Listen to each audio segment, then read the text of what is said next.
Hey guys, today is Sunday, and I'm obviously James. So, yeah, this week's topic is coming out and support that we have from our family, friends, stuff like that.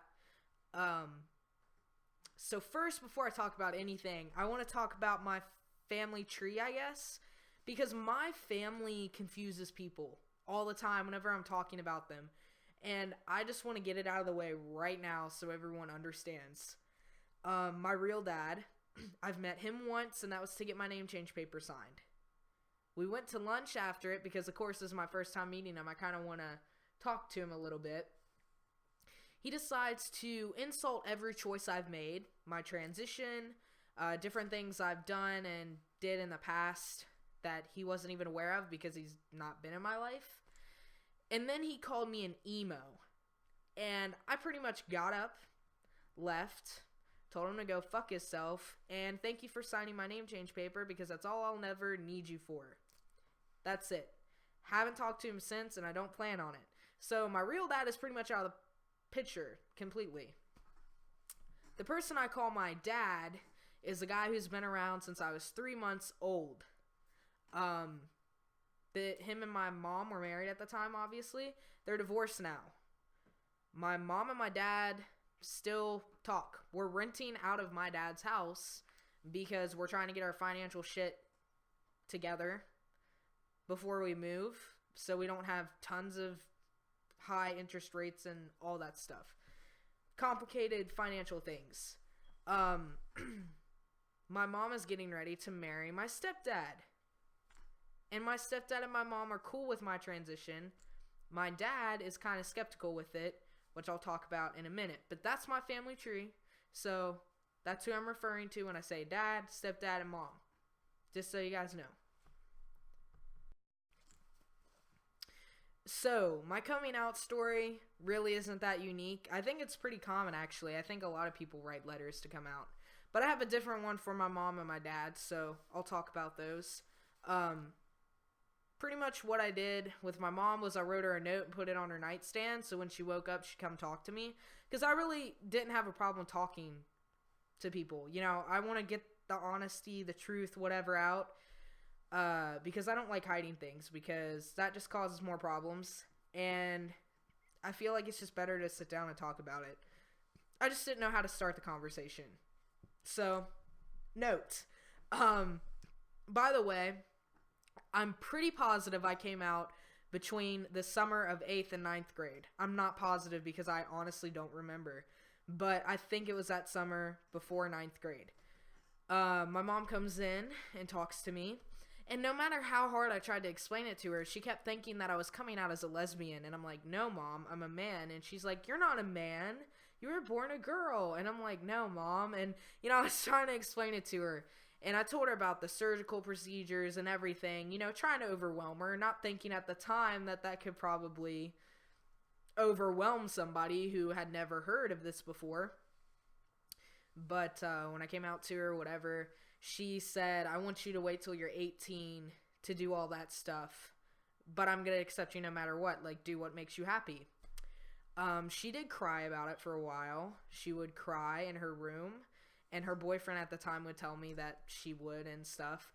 But after we started seeing therapists and doctors were telling her that, you know, it's okay. It's normal. It's not a weird thing. You didn't raise him wrong. You didn't do anything when he was a baby. You know, it's just he was born like this. And that's when she started being okay with me transitioning and realizing, hey, this is the best thing for you. So that's why she agreed to let me start transitioning at 16. So that's cool. I was pretty much 17 when I started my transition, so it really doesn't matter with testosterone. A month later, I turned 17, so yeah. But that's pretty much my mom. When I came out to my dad, I left my journal here and told him to read it, and it was my trans journal. That didn't go so well. I came home, and he was crying, and he's like, you're my daughter, you always will be, whatever. That was the first time I came out to him. I came out to him a second time, and I really wasn't too nice with him the second time around. This was pretty much right when I was about to start testosterone. So it was last year. I told him, I'm like, hey, I'm getting ready to start medically transitioning on testosterone. I'm going to grow facial hair. My voice is going to deepen, whatever. Pretty much everything. I'm like, you're either going to accept it or you're going to walk. Because I'm not having negativity in my life when I'm going through this medical transition, which kind of takes a toll on your body sometimes. You know, you kind of get aggravated and stuff. And he said, if you want to fuck up your life, go ahead. But then he was like, okay, I'm going to accept you no matter what. But at the same time, he accepts it, but he doesn't really pursue the name change. Like, sometimes he still uses my birth name, sometimes he says James, but for the most part he says she, so that's annoying. He constantly outs me in public and stuff, so, and with support there, but for the most part I do have a lot of support. My mom and my stepdad are super supportive. My stepdad gives me my testosterone shots. They're always taking me to therapy, doctor appointments, whatever. They're probably the most supportive parents that you could have through this. My dad, he's, you know, trying. He's old school, I understand. But at times, it really makes me mad. Like, he'll call me my birth name if he's mad at me, or he'll say she in public when I'm passing. You know, that stuff kind of irritates me, but I'm glad I just don't have someone that is constantly like, you were born a girl, that's what you are, you know, you're not a boy. You know, I'm just glad I don't have someone like that around. So even though my dad isn't fully acceptive, I appreciate that he tries, because he is old school and it's against what he believes. So I really do appreciate that he tries.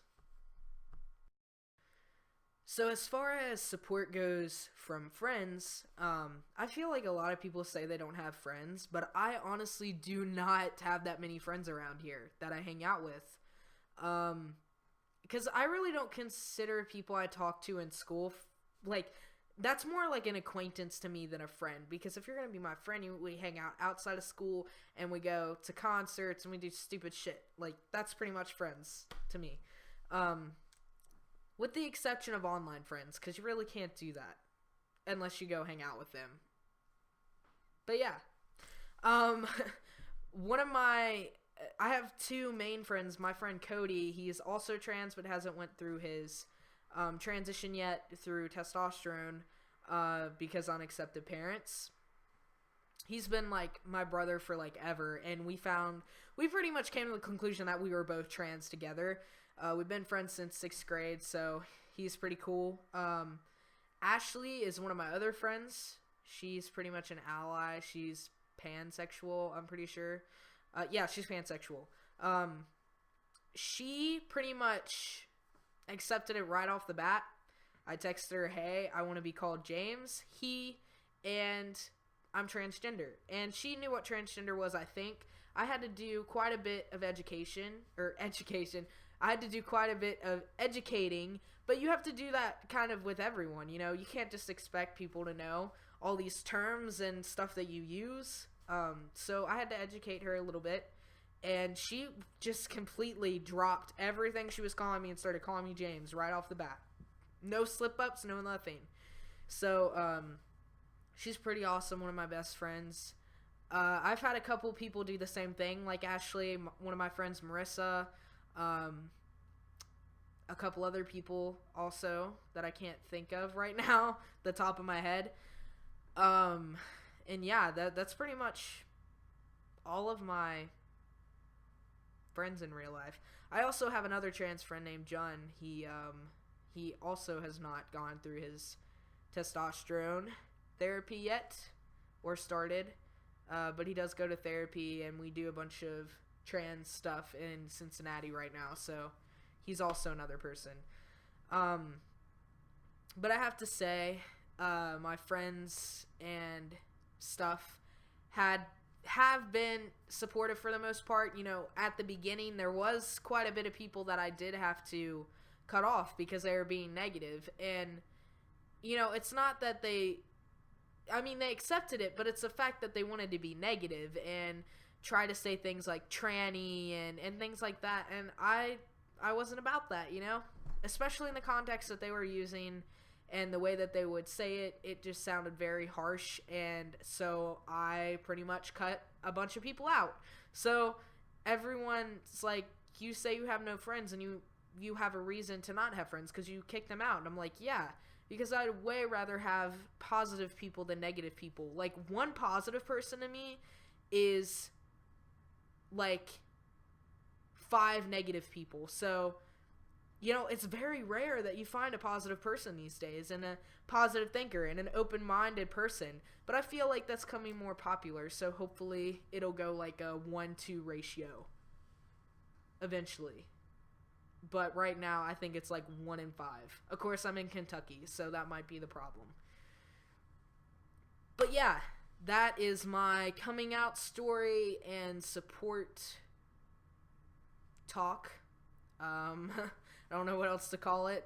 If you guys have any questions, you need advice, or anything like that, you guys can ask me on my 2 Tumblrs, my Kick, anything. All the links are in the description, and you guys can check out my personal channel because I also make videos there. And yeah, that's it. I'll see you guys next Sunday.